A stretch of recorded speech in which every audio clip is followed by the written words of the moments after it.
This is Real News Media TV, coverage you can trust. Please like, share, subscribe, and hit the notification bell. Select all for daily news updates. Good afternoon, my Real News Media TV family. Welcome back to the channel for another news update for September 20, 2023. And in the news this afternoon, a taxi operator accused of raping female passenger in St. Mary.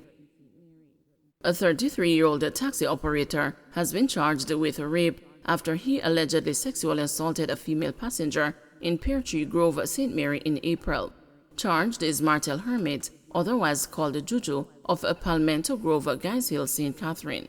Reports are that about 9:40 p.m., whilst traveling, an argument developed between Hermit and the woman, and he stopped the vehicle. It is reported that he brought the woman to another location, rendered her unconscious, and sexually assaulted her. A report was made to the police. He turned himself in to the police on Monday, September 18, where he was charged for the offense. Girl falls into uncovered water tank, dies. Residents of Comfort District, a few miles south of Mandeville, were left in shock and disbelief after a little girl, said to be about 7 years old, is suspected to have drowned in an open concrete tank on Tuesday. The child was identified only as Kimi, a grade 1 student at a nearby school. Residents told the news that about midday, the child was attempting to retrieve a slipper from the tank when she lost her balance and fell in. They said firefighters who responded to their calls later removed the child's body from the tank.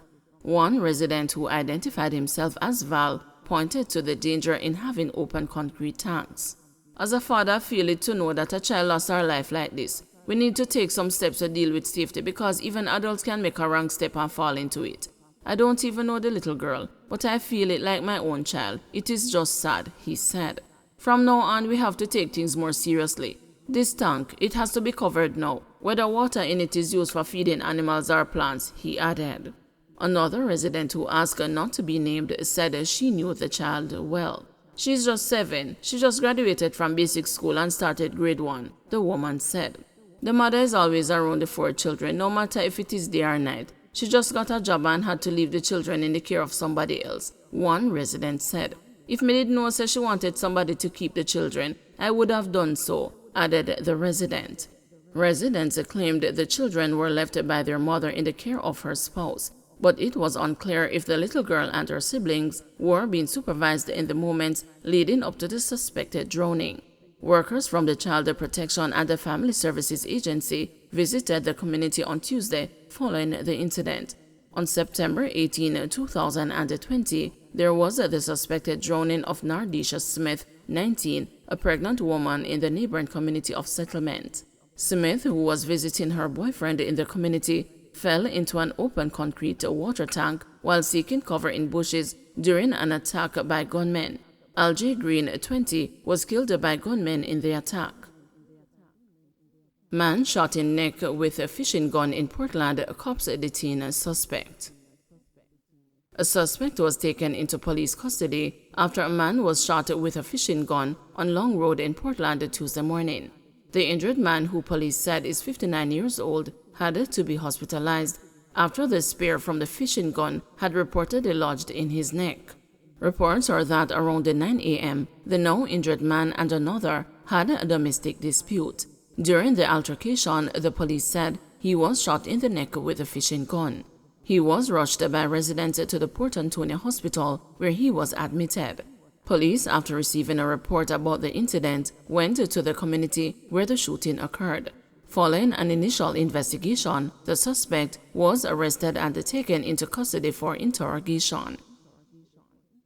Tax auditor held in sting operation facing corruption charges. Tax auditor of the Tax Administration Jamaica, Remely Winter Lewis, has been charged with breaches of the Corruption Prevention Act. Winter Lewis was arrested last week by officers of the Revenue Protection Department and the Major Organized Crime and Anti-Corruption Agency.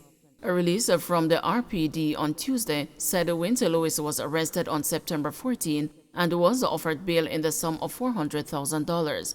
She is to appear in the Manchester Parish Court on October 4, 2023.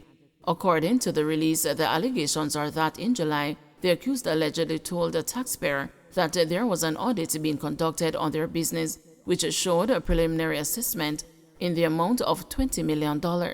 It is further alleged that she asked the taxpayer for a meeting to discuss the matter in private. During this and the subsequent meetings, Winter Lewis allegedly offered to reduce the audit significantly by various means, reportedly demanding $3 million and a Honda CR-V as a payment. A September 14 date was reportedly set for a meeting with the taxpayer to ensure that the motor vehicle could be transferred without it being traced and to allegedly collect a portion of the requested monies. A sting operation was set up by the RPD and MOCA, where the accused was allegedly held with the money in her possession. In response to the action, TAJ stated that it strongly supports and promotes integrity and accountability in keeping with its core values. Commissioner of the RPD, Cranston G. Morgan, while reiterating the policy of the department not to comment on active cases, stressed the importance of partnership and collaboration as critical tools in combating corruption, especially in the revenue service.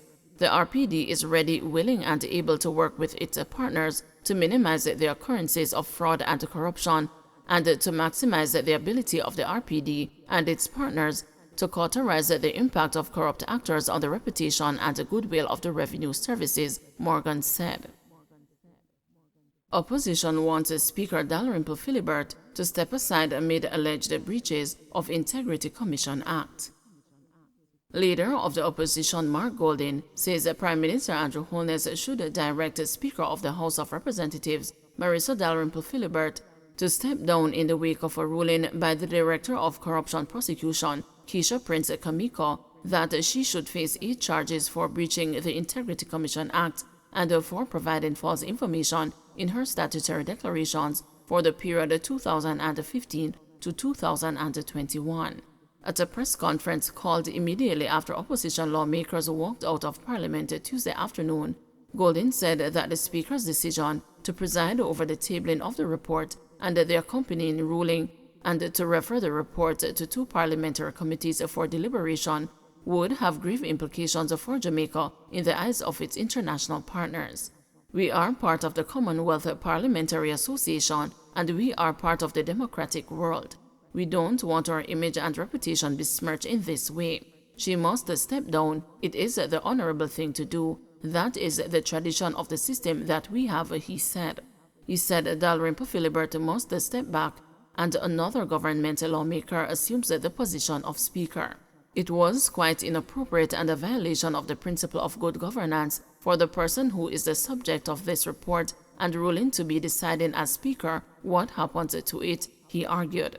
Goldin noted that when he stood to ask the Speaker whether she had intended to deal with the ruling as well as the report and whether she would stay in the chair as a presiding officer when she was the subject of the report and ruling, she refused to allow him to ask any question.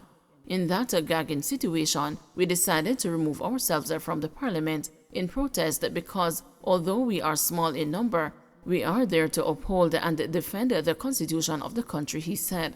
Goldin said that as the umpire of all decisions and procedures of the House, Dalrymple Philibert cannot remain in her position while she is facing such serious charges. During the sitting of Parliament, Dalrymple Philibert said she decided to table the Commission's report concerning her statutory declaration because she had nothing to hide. The Speaker directed that the report be sent to the Integrity Commission Oversight Committee of Parliament and the Ethics Committee of Parliament for deliberations. The Speaker chairs the Ethics Committee, but Dalrymple Philibert indicated that when the report is being reviewed, she will recuse herself from the discussion. When Goldin rose to quiz the Speaker on the issue, she made it clear that the matter was not up for debate. At that point, the opposition walked out of Parliament and called a press conference to address the issue. Dalrymple Philibert has issued a statement on the matter. Don't forget to like, share, subscribe, and hit the notification bell. Select all for daily news updates.